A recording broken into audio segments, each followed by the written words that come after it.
For almost 2,000 years, a single promise has echoed through time, a question hanging in the air. It's a mystery, one that feels bigger than history itself. And today, we're going to look for the key. Hello, and welcome to my channel, Mysterios Divinos Podcast. In this explainer, we are going to dive headfirst into one of the most incredible prophecies in the entire biblical text, a prophecy that might just be unfolding right now in our lifetime. You know, the Bible actually predicted that people would ask this very question. Where is this coming he promised? What is taking so long? And it's a fair question, isn't it? After nearly 2 millennia, the week can feel, well, endless. But what if the answer to when has been hiding in plain sight this whole time, encoded in a story from the ancient world? Okay, so to see the future, we have to travel way back into the past. Because the story of Moses coming down from Mount Sinai, it's more than just history. It's a pattern, a divine echo of a much, much bigger return that was yet to come. Just look at the alignment here. It's absolutely stunning. The Israelites got restless waiting for Moses, right? They started to fall away. And now, the world questions the long wait for Jesus. Moses' return was announced with a loud trumpet blast, and he gathered his faithful followers. Prophecies describe Jesus' return in the exact same way, right down to the judgment for those who turned away. It's the same story, told on a different scale. And listen, this isn't just me connecting the dots. Jesus himself said this. He told his followers point blank that the stories written in the law of Moses were actually pointing to him. He was literally telling us, if you want to know what my return will look like, go read that story. It's a blueprint.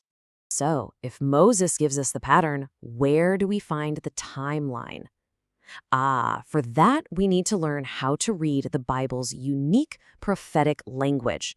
We need a key, something to unlock the code. This key concept is called foreshadowing. It's an incredible idea. It's when a real, actual historical event, like Abraham being willing to sacrifice his beloved son Isaac, also serves as a living prophecy. It's a picture of a future, even greater event, God the Father sacrificing his son, Jesus. And the Bible is absolutely full of these. And here it is. This is the master key. Right in the middle of a discussion about the second coming, the Bible gives us a conversion formula for prophetic time. 1 day equals 1,000 years. This is so important. When the ancient prophets talk about days, they are often talking about millennia. So now for the really fascinating part. Let's take this key, this 1 to 1,000 formula, and apply it to a very specific prophecy in the book of Hosea. The prophet Hosea, speaking for Israel, says, "After 2 days he will revive us. On the 3rd day he will raise us up." Now, with our key, what does this really mean? 2 days isn't 48 hours. It's 2,000 years. Hosea is laying out a 2,000-year timeline that ends with a revival followed by a resurrection on the 3rd day, the 3rd millennium.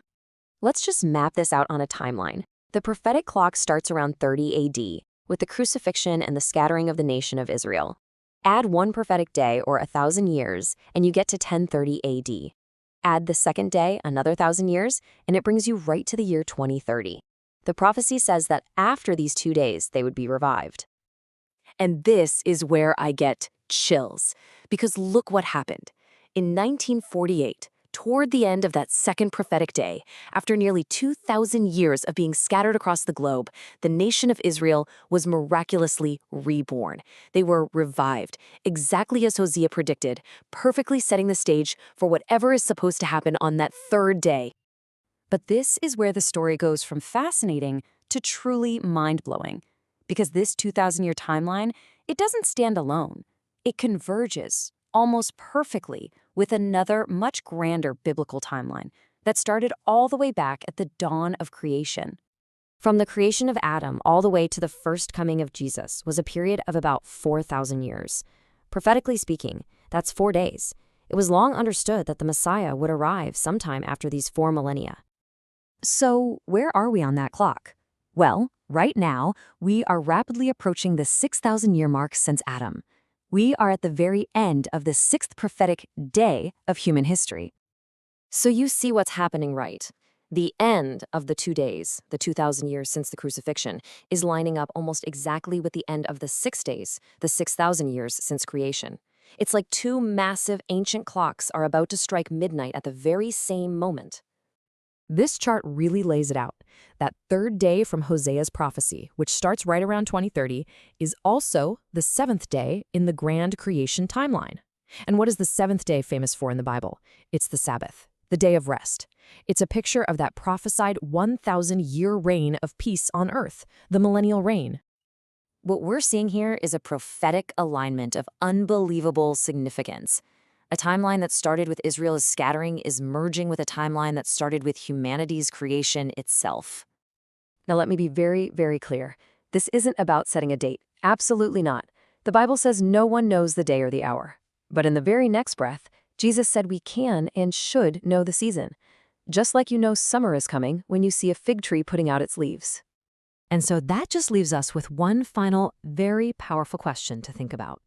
If God gave his people specific signs and prophetic timelines to recognize the season of the Messiah's first arrival, doesn't it make perfect sense that he would do the exact same thing for his second?